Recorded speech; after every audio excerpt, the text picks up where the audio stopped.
믿습니다. 당신은 하나님의 작품입니다. 네,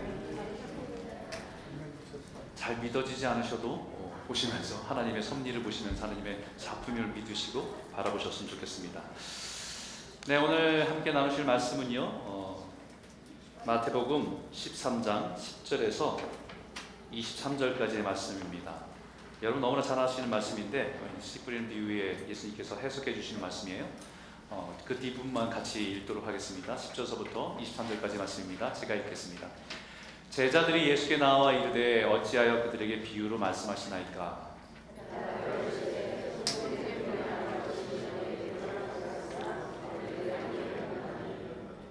무릇 있는 자는 받아 넉넉하게 되되 없는 자는 그 있는 것도 빼앗기리라.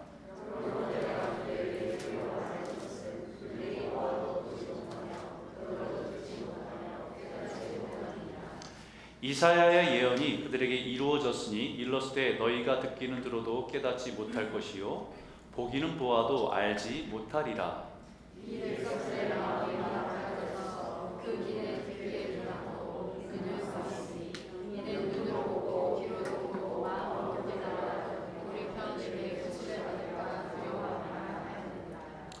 그러나 너희 눈은 봄으로 너희 귀는 들음으로 복이 있도다.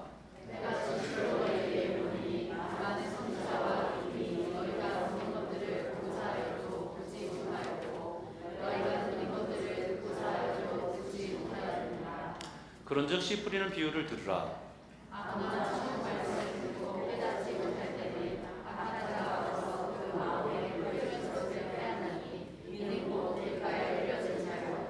돌밭에 뿌려졌다는 것은 말씀을 듣고 즉시 기쁨으로 받되 그 속에 소리가 없어 잠시 있다가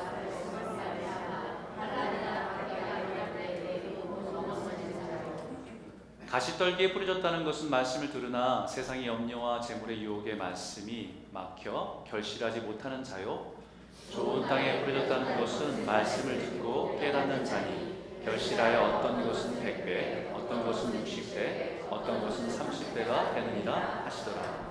아멘. 여러분 예수님께서 이 땅에 오셔서 공생애를 시작하실 때 가장 선포한 메시지가 무엇인지 기억하시죠? 가장 먼저 선포한 메시지 뭡니까? 회개하라 천국이 회개하라 하나님의 나라가 가까이 왔느니라. 이 말씀을 선포하시면서 예수님의 공생애를 시작하셨어요. 하나님의 나라가 이미 가까이 와 있다. 그렇기 때문에 회개하라 마음을 새롭게 하라 말씀이에요. 천국 복음 하나님의 나라 복음을 선포하시면서 예수님은 사역을 시작하셨습니다.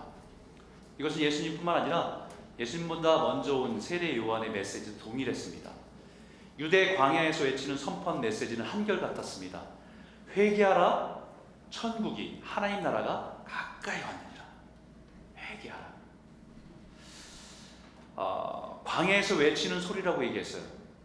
메시지입니다. 오늘도 제가 이 메시지를 여러분들에게 선포하고 나면 그냥 어떤 분은 그냥 들고 흘러가는 것이 있지만 어떤 분은 가슴에 남는 분이 있겠죠. 마찬가지로 세례요한의 메시지도 소리처럼 공중을 울리지만 누군가에게 심령에 남아서 역사하는 힘이 있었다는 겁니다. 회개하라는 말씀은 메타노메오라는 뜻으로 마음을 바꾸라, 마음을 더 좋게 가꾸라, 또 다르게 생각하라는 뜻입니다. 자기 마음을 돌아보면서 내가 지금 하나님의 복음을 받아들일 준비가 됐는가, 주님을 받을 준비가 됐는지를 돌아보라는 말씀이에요. 자신의 마음을 돌아보아서 새롭게 하고 좋게 바꾸라는 말씀입니다.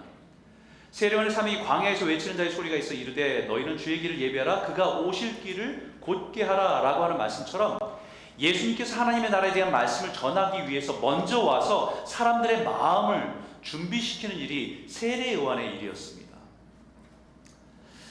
세례요한과 예수님의 사역은 연결되어 있다는 것을 동일한 메시지를 통해서 우리에게 말씀하고 있습니다. 그래서 예수님의 사역을 여러 가지로 얘기할 수 있겠지만 이 한 구절이 예수님이 이 땅에서 오신 그 사역이 무엇인지를 함축하고 있거든요. 함께 같이 한번 읽겠습니다. 시작.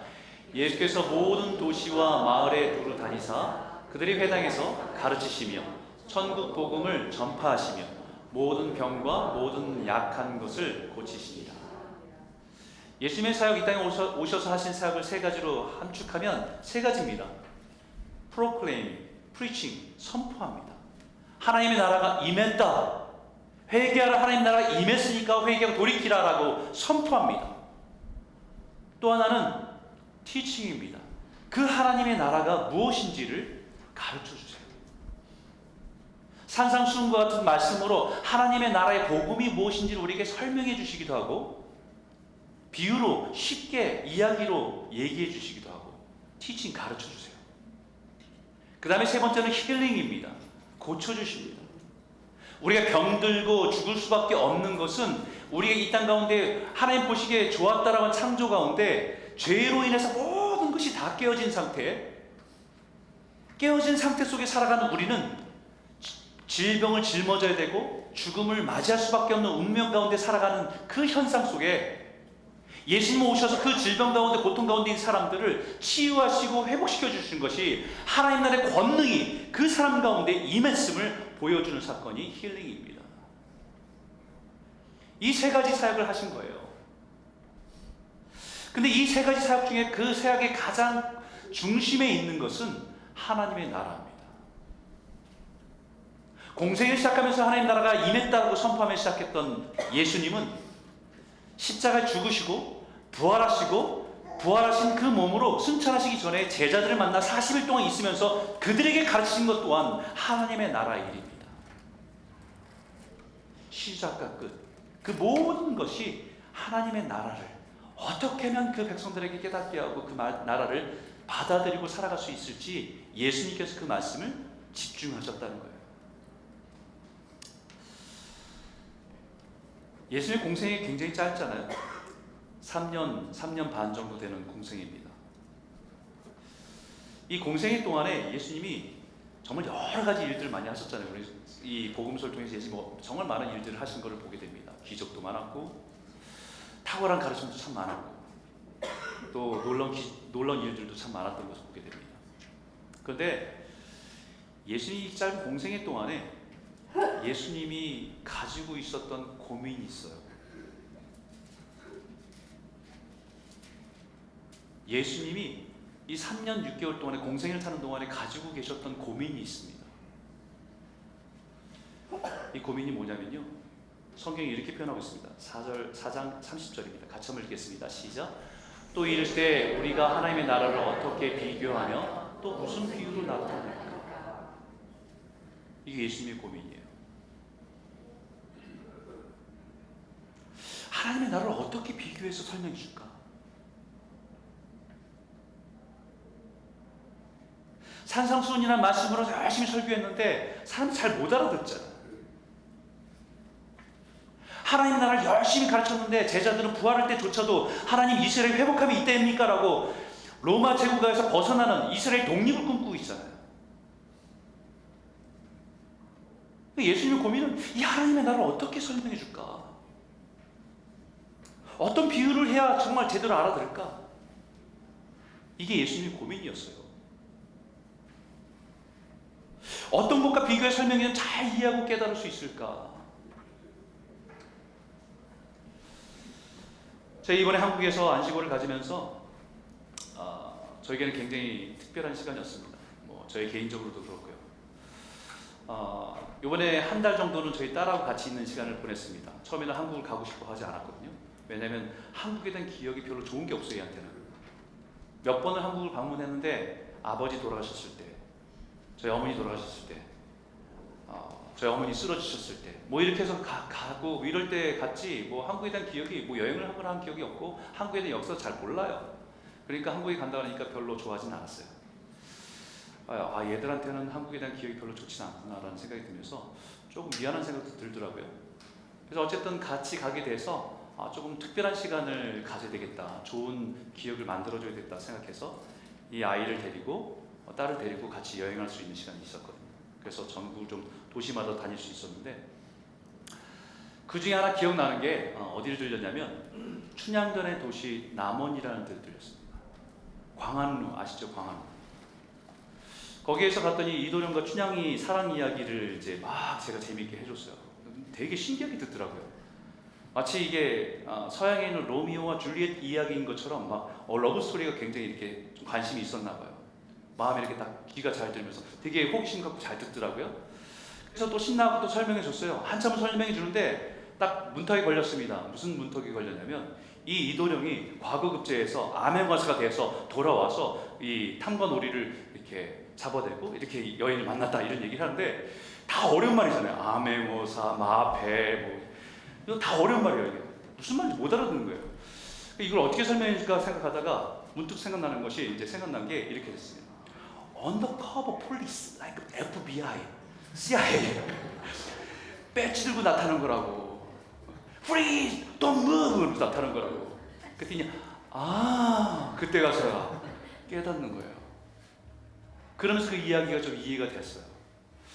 저는 이렇게 이제 이 이야기로 설명해 주면서 제가 이 이야기를 설명이 됐다는 얘기를 생각하면서 얼마나 스스로 대견하게 생각해서 몰라요. 여러분, 한 이야기를 쉽게 설명하기 위해서는 비유가 필요하잖아요. 자기의 문화와 다른 문화에서 이것을 이해하기 위해서는 자기에게 있는 문화 속에서 그것을 이해할 수 있는 것이 필요하잖아요. 그게 비유입니다. 모든 이야기를 비유는 다 대변할 수는 없어요. 하지만 어느 한 부분을 쉽게 이해하도록 우리 주변에 익숙한 것을 가지고 설명하는 것이 비유입니다. 그래서 공생 동안에 예수님께서 늘 고민하셨던 것이 어떻게 하나님의 나라를 사람들이 이해할 수 있도록 어떤 비유를 설명해 줄까? 이것이 예수님의 처음서부터 끝까지 고민이에요. 그러니까 성경에는 비유가 굉장히 많이 있습니다. 한 40개 정도 되는 비유가 있어요. 어떤 거는 한 센텐스로 나오는 비유도 있고 어떤 거는 좀 긴 이야기처럼 되는 비유도 있습니다. 예수님이 계속 비유로 하는 사람들에게 비유로 설명해 주려고 노력을 했다는 거지요. 신전이 이렇게 말합니다. 마가복음 4장 33절 34절에 이렇게 말해요. 예수께서 이런 많은 비유로 그들이 알아들을 수 있는 대로 말씀을 가르치시되 비유가 아니면 말씀하지 아니하시고 다만 혼자 계실 때에 그 제자들에게 모든 것을 해석하시더라. 많은 비유로 하나님 나라에서 쉽게 이해할 수 있도록 가르치시고 그리고 제자들에게 그 비유를 오해하지 않도록 그 의미가 무엇인지를 해석해 주셨다는 겁니다. 그 많은 비유 중에서 첫 번째 비유가 이 씨 뿌리는 비유예요. 이 비유는 그 많은 비유, 하나님의 나라에 대해서 이해할 수 있는 열쇠와 같습니다. 그래서 너무 잘 알죠. 주일학교 가면 너무 많이 들었던 말씀일 겁니다. 아이들도 다 기억하는 말씀이에요. 여러분 다시 한번 기억해 보시기 바라요. 씨를 뿌리는 자가 뿌리러 나가서 뿌릴새 더러는 길가에 떨어짐에 새들이 와서 먹어버렸고 더러는 흙이 얕은 돌밭에 떨어짐에 흙이 깊지 아니하므로 곧 싹이 나오나 해가 돋은 후에 타서 뿌리가 없으므로 말랐고 더러는 가시떨기 위에 떨어짐에 가시가 자라서 기운을 막았고 더러는 좋은 땅에 떨어짐에 어떤 것은 100배 어떤 것은 60배 어떤 것은 30배의 결실을 하였느니라. 귀 있는 자는 들으라. 여러분 이 설명을 들을 때 너무 흔히 볼 수 있는 장면이에요. 이스라엘에서 흔히 볼 수 있는 농부가 씨를 뿌리는 모습 그대로 그 모습을 가지고 비유해서 말씀하신 겁니다. 이스라엘 땅에는 젖과 꿀이 흐르는 땅이지만 비옥한 곳도 있지만 대체적으로는 척박하고 황량한 땅들도 대부분입니다. 그러다 보니 지형을 따라 불규칙으로 생겼어요. 농부의 허리를 씨앗의 자리를 차고 그 씨앗에는 한 줌 가지고 씨를 뿌리는 것이 그 당시에 유대인들의 농사 짓는 모습입니다. 그러다 보면 그 씨앗들은 여러 다양한 곳에 떨어지게 마련입니다. 그래서 그 씨앗이 떨어지는 그 토양의 모습을 네 가지로 비유해서 말씀하셨어요. 첫 번째는 길가에 뿌려진 씨, 두 번째는 돌밭, 세 번째는 가시떨기에 뿌려진 씨, 그리고 마지막으로는 좋은 밭에 뿌려진 씨입니다. 첫 번째 길가에 뿌려진 씨에 대한 이야기는요, 대부분 이스라엘 밭은 개간에서 만든 땅이었습니다. 농사 짓기 위해서 땅을 가르고 거기에 뒤집어서 그 땅을 농사 짓는 땅으로 만드는 땅이었습니다. 그러다 보니까 이 농사 지을 수 있는 땅이 있고 그 사이사이를 사람들이 다닐 수 있는 논두렁처럼 길을 만들어 놨어요. 여러분 길은 어떻게 만들어집니까? 길은 사람들이 자주 다니니까 길이 되는 거예요. 사람들이 계속 밟고 지나고 수레가 지나가고 동물이 지나가고 밟고 있으니까 그것이 길이 딱딱해지고 길이 되는 것이죠. 이 비유를 말씀하시는 것은 이 길은 세상 사람들이 살아가는 삶의 모습입니다. 세상 사람들이 걸어가고 세상 사람들이 그 살아가는 방식대로 살아가는 모습을 길에 비유해서 말씀하시는 거예요. 너무 많은 사람들이 왕래하고 지나기 때문에 딱딱한 길이 돼버린 것입니다. 시편 1편에도 그래서 의인의 길은 악인의 길을 따르지 않는다고 말씀하시는 거예요. 의인과 악인, 선에서 의인이 아니라 하나님이 계심을 알고 하나님을 신뢰하는 믿음이 있는 사람은 의인으로, 하나님을 부정하고 하나님을 따르지 않는 사람은 악인으로 비유해서 말씀할 때 악인의 길을 따르지 않는다고 말씀합니다. 죄인이라고 하는 것은 이미 죄에 익숙한 사람들, 죄가 죄인 줄 모르고 그 길을 계속해서 걸어가는 사람들, 어떤 그 죄책감이나 죄의식도 없이 그냥 살아가는 대로 살아가는 사람들이 죄인이라고 말씀합니다. 그것이 습관이 되어서 그것이 옳은지 그른지도 모른 채 그 자리에 묻어있고 그 자리에 앉아있는 사람들이 오만한 사람들이라고 말씀하고 있는 거죠. 그리고 그렇게 살지 않는 사람들을 향해서 비난하는 사람들이 오만한 사람들이라고 말씀합니다. 그것이 세상의 길입니다. 이 세상의 길에 떨어진 복음의 씨는 자라지 않습니다. 열매는커녕 뿌리 내리기조차 어렵습니다. 그런데 우리가 여기서 예수님의 비유에서 우리가 주목할 게 있는데요. 길 위에 뿌려진 씨라고 합니까? 길가에 뿌려진 씨라고 얘기합니까? 길가에요. 어느 농부도 씨를 뿌리는데 길가가 뻔히 있는데 그 길 위에다 뿌리는 농부는 없어요. 되도록이면 길이 위에 떨어지지 않도록 끝까지 그 밭이 일군데다까지 떨어질 수 있도록 노력하는 게 농부입니다. 그게 스킬이고요. 세상 사람들을 말하는 게 아닙니다. 길가에 뿌려진 씨입니다. 이 사람들은 어떤 사람들이겠어요? 나는 길가가 아니라고 생각해요. 나는 길이 아니에요. 난 세상에 속한 사람이 아닙니다. 나는 하나님을 모르는 로마 사람과 같은 사람들이 아니에요. 이방 사람들 같은 사람이 아닙니다. 나는 저들과 같이 죄를 즐기며 살아가는 사람이 아닙니다라고 생각하는 사람들이에요. 근데 여전히 어디 있습니까? 여전히 길가에 있어요.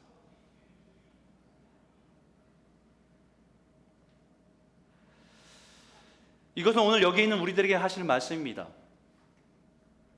우리의 소속은 길이 아니라 밭인데,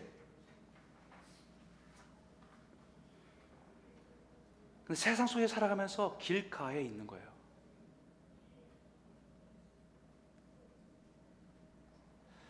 나는 분명히 밭인데, 하나님의 씨 뿌려진 씨를 받는 밭인데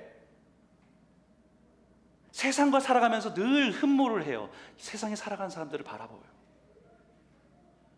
아, 저렇게 살고 싶은데.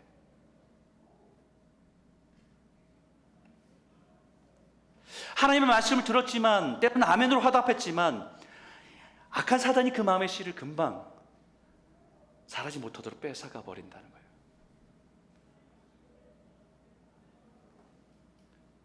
중요한 게 속한 것은 밭인데요, 마음은 길가에 있어요. 두 번째 밭은 돌밭입니다. 이 말씀에 대한 예수님의 해석은 분명하게 이렇게 말씀하셨어요. 20절과 21절에 있는 말씀입니다. 같이 한번 읽을까요? 시작. 돌밭에 뿌려졌다는 것은 말씀을 듣고 즉시 기쁨으로 받되 그 속에 뿌리가 없어 잠시 견디다가 말씀으로 말미암아 환난이나 박해가 일어날 때에는 곧 넘어지는 자요. 여러분, 여기 우리가 주목해서 봐야 될 것은 돌밭이라고 하는 표현입니다. 영어로는 rocky ground입니다.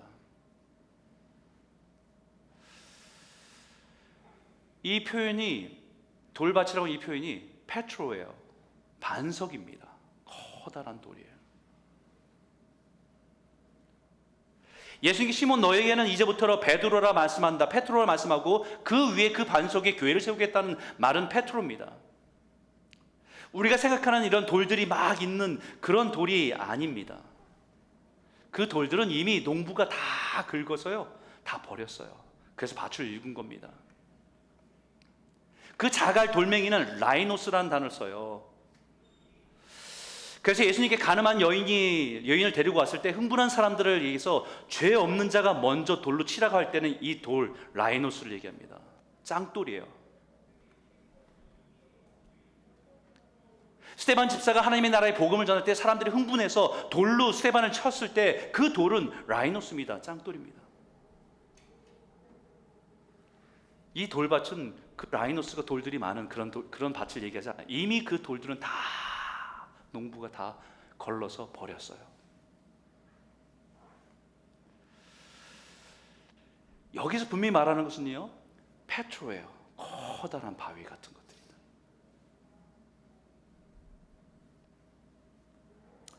다시 말하면 겉으로 보면 좋은 땅처럼 보이는데 그 밑에는 커다란 바위가 있다는 거예요. 그래서 5절에 예수님은 분명히 말씀합니다. 더러는 흙이 얕은 돌밭에 페트로에 떨어짐에 흙이 깊지 아니하므로 곧 싹이 나오나 해가 돋은 후에 타서 뿌리가 없으므로 말랐고. 겉보기는 좋은 땅처럼 보였어요. 심지어는 말씀 받을 때 즉시 기쁨으로 받았습니다.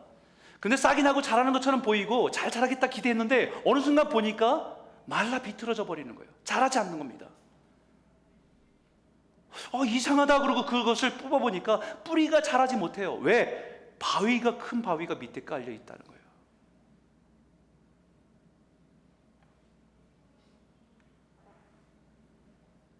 겉으로 보기에는 자라는 것처럼 보여서 그냥 안심하고 있었는데 보니까 숨겨진 바위들이, 큼지막한 바위들이 그 속에 있었다는 겁니다.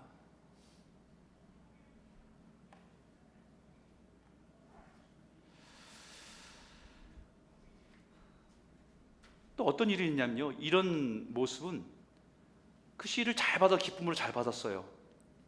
근데 여기 성경이 뭐라고 되냐면 해가 돋은 후에 타서라고 얘기해요.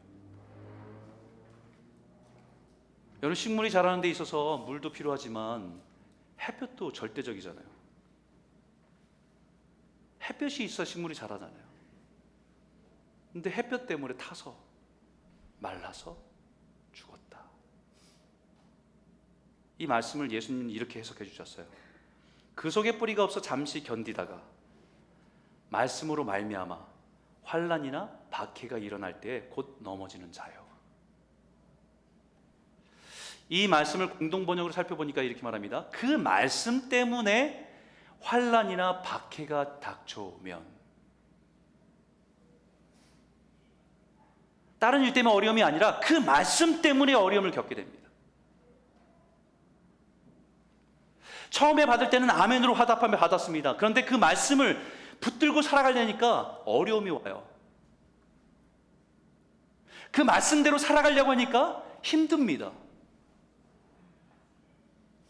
예전에 모든 사람들이 그렇게 해왔으니까 자기도 그렇게 살았는데 그 말씀 때문에 그 말씀으로 살라니까 정직해야 되고 진실해야 되고 하는 것이 고통으로 와요.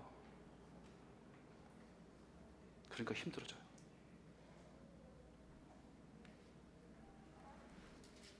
뭐가 있는 거예요? 그 안에 커다란 바위가 있어요.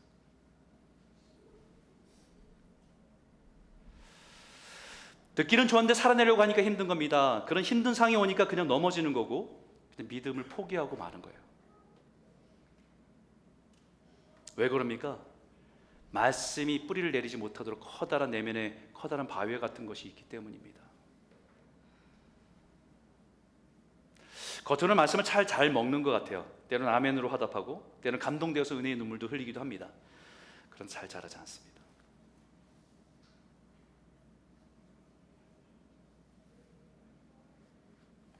수십 년 신앙생활에 잘 자라지 않아요.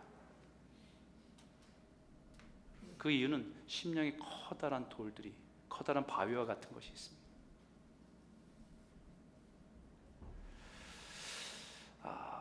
목회하면서 이런 모습을 많이 봅니다. 이게 뭘까? 분명히 잘 교회 열심히 다니고 신앙생활 잘 하시는 것 같은데 안 자라요. 어느 순간 보면은 금방 탁탁 돌아서요.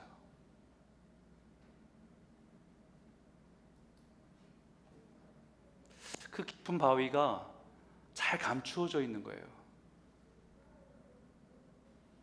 내면에 커다란 남에게 드러나지 않은 상처가 있는 분도 있고요. 어떤 분은 하나님 말씀보다 더 중요하게 여기는 가치와 이념이 있어요.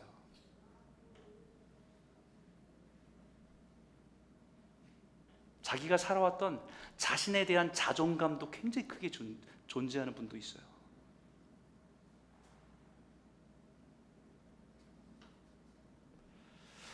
어떤 분은 자기 끝까지 지키려고 하는 고집과 편견도 있습니다.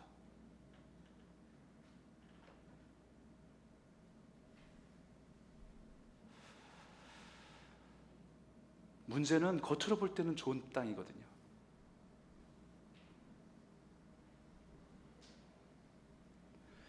이게 대표적으로 누구였냐면요, 바리새인들이에요.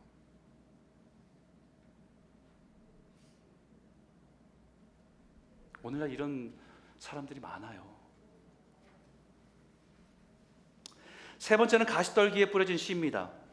예수님의 해석은 22절에 이렇게 말해요. 가시떨기에 뿌려졌다는 것은 말씀을 들으나 세상의 염려와 재물의 유혹에 말씀이 막혀 결실하지 못하는 자요. 가시떨기는 분명하게 말합니다. 세상의 염려와 재물의 유혹에 대한 영향력이에요. 참 우리가 이것을 떨쳐버리기 어렵잖아요. 살아가면서. 가시떨기는 정말 생존력이 강합니다.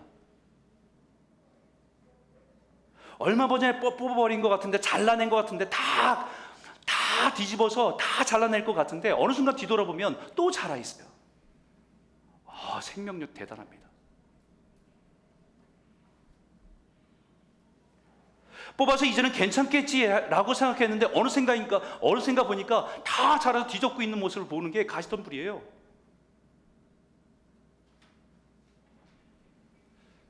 우리 안에 걱정과 근심을 염려하지 않아야지.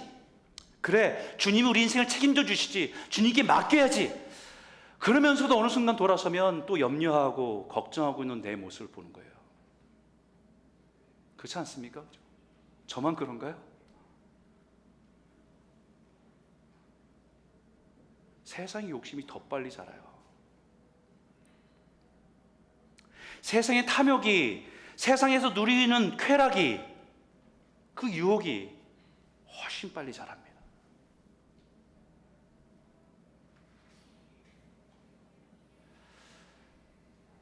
제가 이번에 한국에 안식월로 10주 있으면서 많은 교회를 다니고 친구들과 많은 시간을 보냈는데, 뭐 좋은 시간도 있었지만요, 저에게는 또 좋지 않은 것도 있었어요. 솔직하게 얘기하면요. 친구들이 다 목회를 하니까, 대학원에 만났던 친구들 다 목회를 하니까 대부분 다 중형교회 이상을 목회를 해요. 개척한 목사도 있지만요.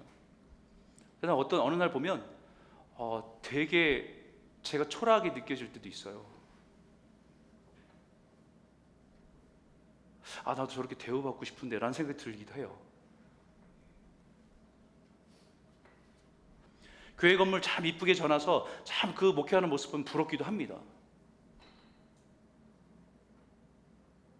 그 순간 깨닫는 게 뭐예요? 주님, 저는 주님 앞에서 다 내려놓고 주님 저를 사용하신 것만으로 감사합니다라고 시작했던 목회, 그런 목회인데 어느 순간 다시 가시와 같은 것이 자라고 있는 거예요. 나는 이미 다 뽑았다고 생각했고 하나님께 드렸다고 생각했는데 그 염려와 걱정과 그 두려움이 나를 덮고 있는 것을 보게 되는 거예요. 하나님, 저는 주님의 부르심 앞에 순종하겠습니다라고 시작한 목회인데 어느 순간 보니까 은퇴를 두려워하고 있고 은퇴 이후에 어떻게 살지를 걱정하고 있는 내 모습입니다.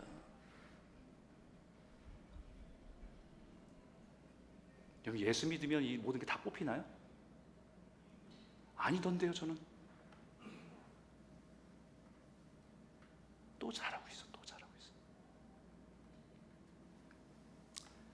그래서 디모데에게 이렇게 말합니다. 디모데가 우리에게 이렇게 말합니다. 부하려고 하는 자들은 시험과 올무와 여러 가지 어리석고 해로운 욕심에 떨어지나니 곧 사람으로 파멸과 멸망에 빠지게 하는 것이라. 돈을 사랑함이 일만 악의 뿌리가 돼요. 뿌리가 돼요. 이 뿌리에서 계속 자라요. 잘라내고 믿음을 끊어내고 절제하기로 결정하고 태워버리고 해도 이 뿌리에서 또 자라요. 아마 우리 죽는 날까지 이 싸움은 계속될 겁니다. 이 악의 뿌리고 죄의 뿌리입니다. 7절에 이 가시가 자라서 기운을 막았다고 얘기해요. 예수님의 해석 22절에는 이 기운은 말씀이 막혀라고 얘기해요. choke the word. 목 조른다는 거예요.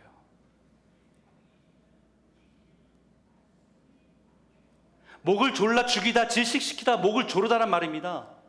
우리의 속사람이 하나님 말씀으로 살려고, 그 말씀대로 살려고 하는, 반응하려고 하는데 그 사람을, 속사람을 숨을 조여서 죽이려고 한다는 거예요. 염려와 걱정이.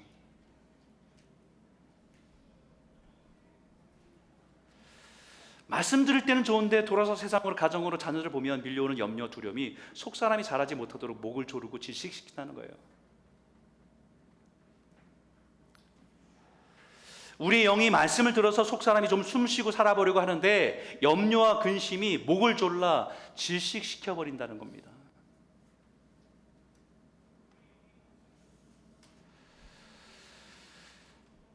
여러분, 이 비유를 너무 많이 들어서 잘 아시잖아요. 어릴 때 주일학교 가면 이게 가장 많이 알려진 비유 아닙니까?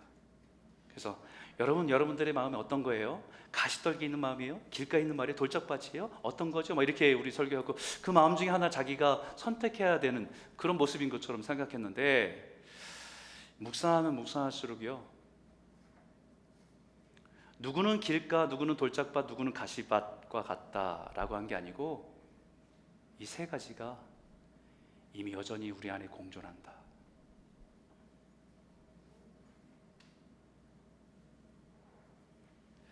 예수를 믿는다 하면서도 세상을 부러워하는, 세상 근처에서 그 유혹에 이끌려서 살아가게 하기도 하는 아슬아슬한 죄의 경계에서 살아가는 때도 있고, 때로는 하나님 말씀 받고 아멘으로 화답하며 살아가지만 그 말씀대로 살아가려고 하니까 힘든 상황이 있고 결단해야 되고 어려움을 만날 때마다 포기하고 타협하고 원망하며 살아가는 때도 있고, 세상의 염려 걱정을 하지 말아야지, 주님께 다 인도하실 거라고 믿으면서 맡겨야지 하면서도 또다시 걱정과 두려움에 한순간 낙심에 쌓여서 살아가는 우리들의 모습 그대로를 보여줍니다.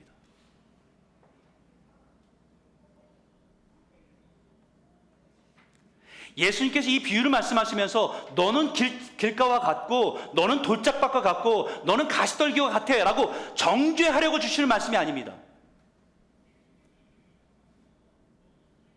우리 모두가 죄로 인해서 길과 같은 삶을 살고 돌짝밭과 같은 인생이고 수많은 가시떨기 같은 염려, 두려움에 살아간 존재이지만, 그러나 좋은 땅과 같이 열매를 맺으며 살아갈 수 있다는 것을 우리에게 말씀하기 위해서 주신 말씀이에요. 우리 23절 같이 한번 읽겠습니다. 같이 읽겠습니다. 시작. 좋은 땅에 뿌려졌다는 것은 말씀을 듣고 깨닫는 자니 결실하여 어떤 것은 100배, 어떤 것은 60배, 어떤 것은 30배가 됐느니라 하시니라. 좋은 땅에 뿌려졌다는 건 분명히 말씀합니다. 뭐예요? 그 말씀을 듣고 깨닫는 자니, 그리고 그 사람이 결실하는 거다, 이렇게 얘기해요. 세 번역이 이렇게 말합니다. 그런데 좋은 땅에 뿌린 씨는 말씀을 듣고서 깨닫는 사람을 두고 하는 말인데, 이 사람이야말로 열매를 맺되 100배 혹은 60배 혹은 30배 결실을 낸다, 이렇게 표현합니다. 여러분, 말씀을 듣는 것은 누구나 다 귀를 들어요. 깨닫는다는 것은 머리를 이해했다는 말이 아닙니다. 이 깨닫는 말은 쉬니오라는 단어인데, 머리를 이해했다, understand 했다는 이 말이 아니라 이 말씀을 듣고 자신의 상태를 깨달았다는 뜻입니다.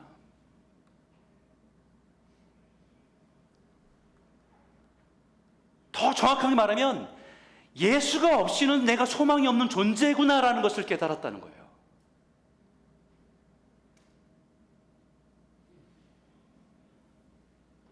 첫째 주에 말씀드렸죠. 하나님 나라의 복음이 무엇에서 시작합니까? 내가 허물과 죄로 이미 죽었던 자라는 것을 깨닫는 것을 시작하는 거라고. 내가 믿어주고 선택한 복음이 아니라 내가 예수가 없이는 소망 없는 존재임을 깨달을 때 그 사람에게 그 복음은 생명이라고.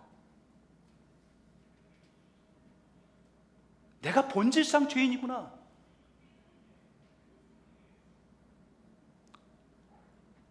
좋은 땅은 말씀을 듣고 자신의 깨어짐과 연약함을 깨닫고 하나님의 은혜를 구하는 사람이 좋은 땅이에요.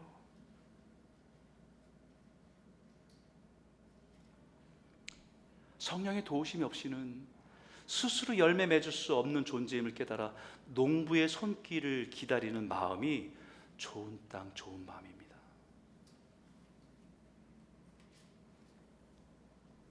이 동일한 비유의 결론을 누가복음에 이렇게 표현했습니다. 좋은 땅에 있다는 것은 착하고 좋은 마음으로 말씀을 듣고 지키어 인내로 결실하는 자니에요. 좋은 땅에 있다는 것은 착하고 좋은 마음으로 말씀을 듣고 그 말씀을 지키는 것이다. 여기에 좋은 마음이라는 단어가 지난주에 말씀드렸던 선함, 아가토스라는 단어예요. 내가 사람들 앞에 보여지는 좋은 마음이 아니라 하나님 보실 때 좋은 마음이에요. 상하고 깨어진 마음.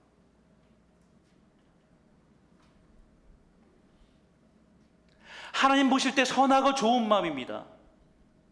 자신의 연약함을 인정하면서 오직 하나님의 말씀이 생명임을 믿으며 그 말씀으로 살아보려고 주님을 의지하며 인내하며 살아가려는 그 마음, 그것이 착하고 좋은 마음이에요. 마치 이 말씀을 착하고 좋은 마음, 오늘 하나님 주신 말씀을 잘 들어야지, 들으면 이 마음이, 이것이 좋은 마음이 아니라요, 하나님 없으면 안 됩니다.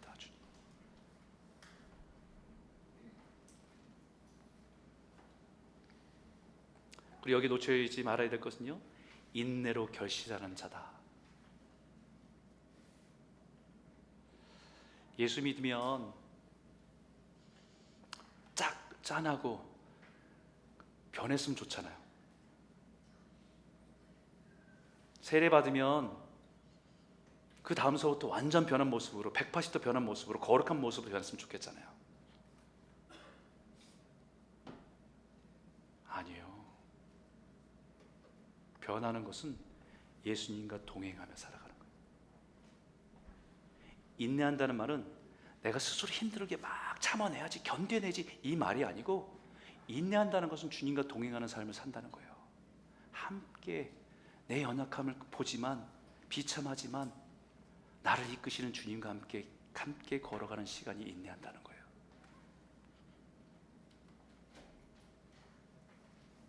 그래서 우리 빌립보서 이렇게 약속합니다. 같이 한번 큰 목소리 한번 읽어볼까요? 함께 읽겠습니다. 시작. 너희 안에 착한 일을 시작하신 이가 그리스도 예수의 날까지 이루실 줄을 우리가 확신합니다. 착한 일을 얘기할 때도 똑같아요. 아가토스라는 단어 써요. 하나님의 선한 일. 하나님의 가장 선한 일이 뭐예요? 우리가 볼 때는 그 선한 일처럼 안 보일 수도 있는 겁니다. 예수 그리스도 십자가에 내어주신 것이 가장 선한 일이었어요. 그 예수 그리스도를 믿는 자에게 예수 그리스도가 우리 안에서 시작하신 일이, 거룩함으로 시작하신 일이 선한 일입니다.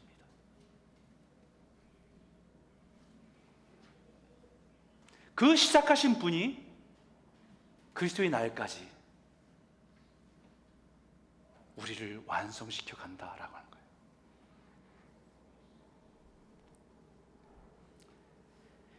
예수님이 말씀드린 이 비유의 결론이 좋은 땅에 뿌렸다는 것은 말씀을 듣고 깨닫는 사람은 자신의 영적인 상태를 깨닫고 주님께 다가오는 사람. 주님 어찌하면 좋습니까? 주님 도와주십시오. 내 힘으로는 세상을 흠모하고 따라가는 나를 바꿀 수 없습니다. 남들은 모르는 내 안의 상처로 깊은 곳에 이것을 치유할 수 없습니다.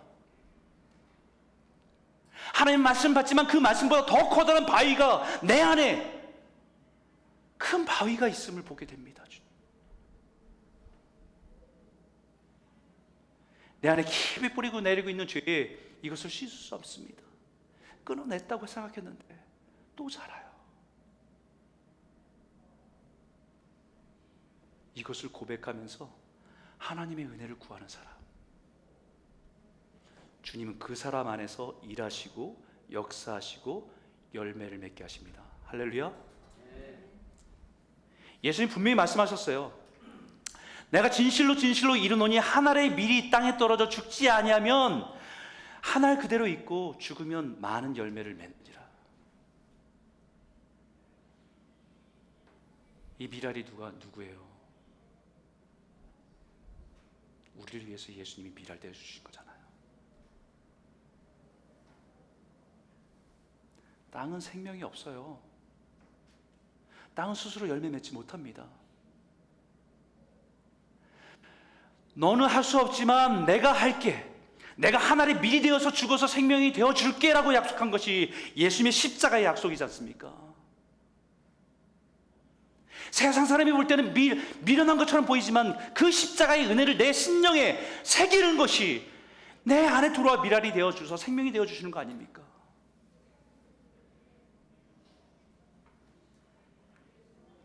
그 생명이 우리 안에 역사하시고 열매 맺게 하신다는 것입니다.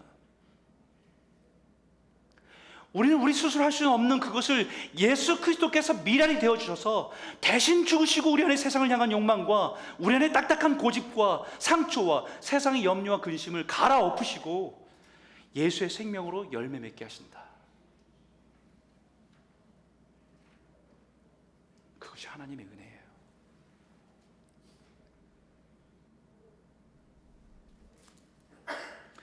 비유가요 쉽지만 깊은 게 비유예요. 너무 쉬워서 거절한 사람들이 바리새인들입니다. 자신들의 지식의 수준에 너무 유치하다고 생각해서 받아들이지 않았어요. 그래서 들을 수 있는 귀가 없는 거예요.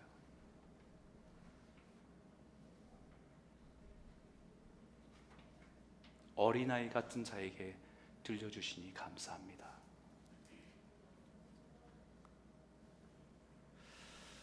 사랑하는 성도 여러분, 자신의 영적인 모습을 깨닫고 나에게 주님이 필요합니다. 주님 나를 다스려 달라고 주를 의지하는 그 사람을 통해서 100배, 60배, 30배의 열매를 맺게 하신다.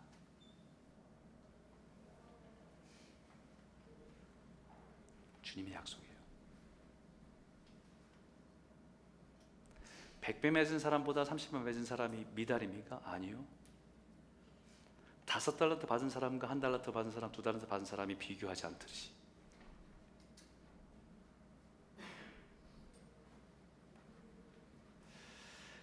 예수 그리스도의 생명의 복음을 통해서 우리의 영혼이 살아나고 주로 인해서 그 풍성한 삶을 살아가는 저와 여러분 모두가 되시길 주 이름으로 축복합니다. 그러면 같이 한번 기도할까요? 함께 기도하겠습니다. 하나님의 나라의 복음을 분명히 깨달을 수 있도록 은혜를 부어주십시오. 우리의 마음밭이 이미 세상과 닮아있는 길들이 있음을, 겉으로는 보이지 않는 상처와 열등과 같은 커다란 돌들과 세상의 염려 걱정으로 자라가는 가시와 같은 것이 늘 우리 안에 있음을, 사람들이 볼 때는 좋은 밭처럼 보이지만 열매를 맺지 못하고 변하지 못하는 것은 우리 안에 이런 것들이 자라기 때문입니다. 아무리 내 힘으로 노력해 봤는데 잘 변하지 않습니다. 주님, 성령의 쟁기로 갈아엎으셔서 좋은 밭 되게 하여 주십시오. 우리에게 뿌려진 복음의 씨가 뿌리를 내리고 자라 예수를 닮아가는 아름다운 열매를 맺는 성도로 살아갈 수 있도록 우리를 붙들어 주시기 원합니다. 우리 한번 같이 한번 이 말씀을 기억하면서 기도하기 원합니다. 함께 기도하겠습니다. 하나님 아버지 감사합니다.